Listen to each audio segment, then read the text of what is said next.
Hi friends मु सिली स्वागत करुच्छे आपनको सिली Varun lifestyle YouTube channel को। आशा करुच्छे आपण माने भलरे थिबे आ मो भी भलरे अछि। आपण माननको आज गोटे नुआ वीडियो जबरदस्त वीडियो रे आपण माननको समस्त को वेलकम। सांग माने मु आज आपनको पई नै आसी छि गोटे जबरदस्त भेज पनीर चिल्ली वीडियो।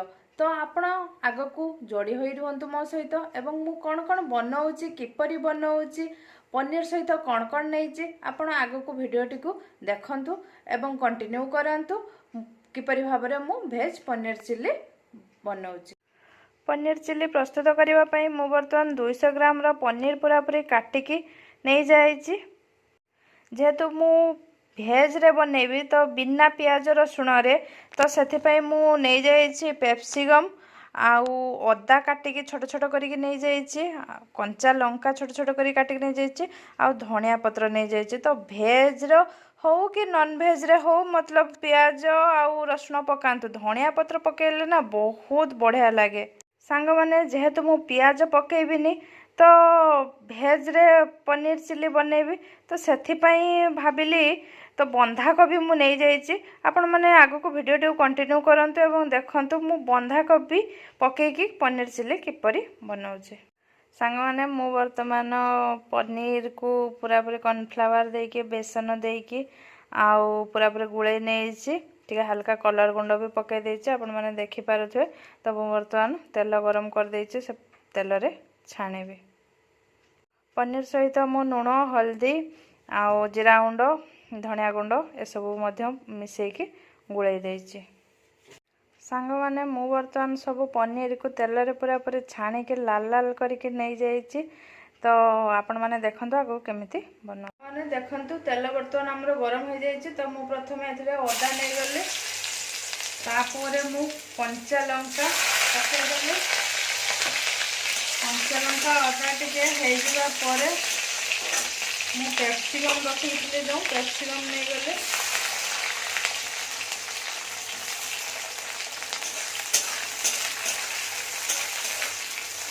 तो कैप्सिकम हवा पाई मु वर्तमान टिके विनेगार पकई देबे सांग माने।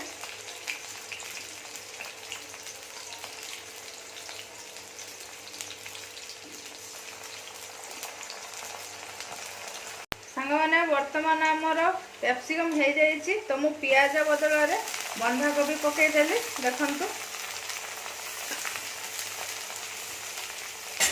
वर्तमान बंधाकोबी हवा पाई सांग माने वर्तमान मु टिके लूण पकई देली। जेहेतु लूण पड़ी नथिला तो मु बंधाकोबी रे टिके लूण नहीं गली। सांग माने वर्तमान हमर हे गलाणी बंधाकोबी।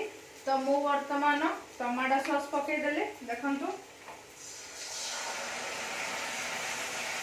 मु वर्तमान टमाटो सॉस पकई देली, तापरे चिल्ली सॉस भी पकई देली। सोया सॉस नाही हमर सरी जाइछि सांग माने, तो सेति पई सोया सॉस टी को मु स्किप कर देली। बाकी आपण माने निहाती पकेइबे तो बहुत सुंदर लागिवो।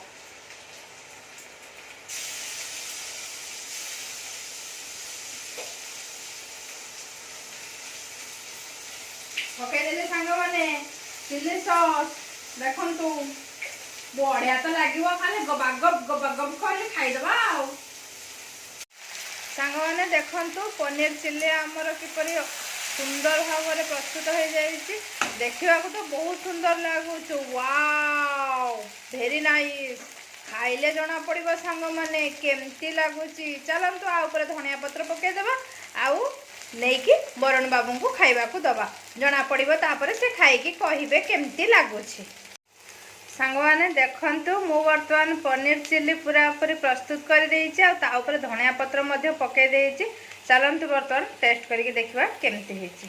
सांग माने मु वर्तमान पनीर चिल्ली प्रस्तुत करके नहीं आसी। तो सुंदर देखा जा पई आ खाइबा को अत्यंत भलो लागिवो। तो सेथि पई मु टिके धळा राशि ऊपर डेकोरेट कर देइछि। तो देखंतु सांग माने वर्तमान आमे खाइबा। सांग माने जे भी एमिति पनीर चिल्ली खाइबा को पसंद करती तो सी जल्दी जल्दी पलि आसतु आम सहित खाइबे। आपण मैंने एमती भी सुंदर वीडियो आपण घरे भी निजे चेष्टा करंतु तो आपण मैंने निजे भी घरे अति सुंदर भाव में बनई पारिबे। पनीर चिल्ली साथरे पुणी एटा होची बीट बीट को ग्राइंडिंग करके जूस देकी रुटी तैयारी कराई तो बहुत टेस्टी लगुच। ता साथ पनीर चिल्ली पूरा सुपर टेस्ट सतरे पूरा अमेजिंग। आपण खाइले ही विश्वास करेंगे जे एक्चुअली केते टेस्टी सतरे बहुत टेस्टी। तो आपण मैंने ये वीडियो देखिकी बनै पारे पनीर चिल्ली केमती प्योर भेज रे बिना प्याज रसुण रे। आ बाकी रहा रुटी रुटी मध्य बहुत टेस्टी होती। बीट्र ग्राइंडिंग करके जूस दिखाई आ कलरटा भी देखिपे पूरा रेड रेड कलर से बहुत टेस्टी है।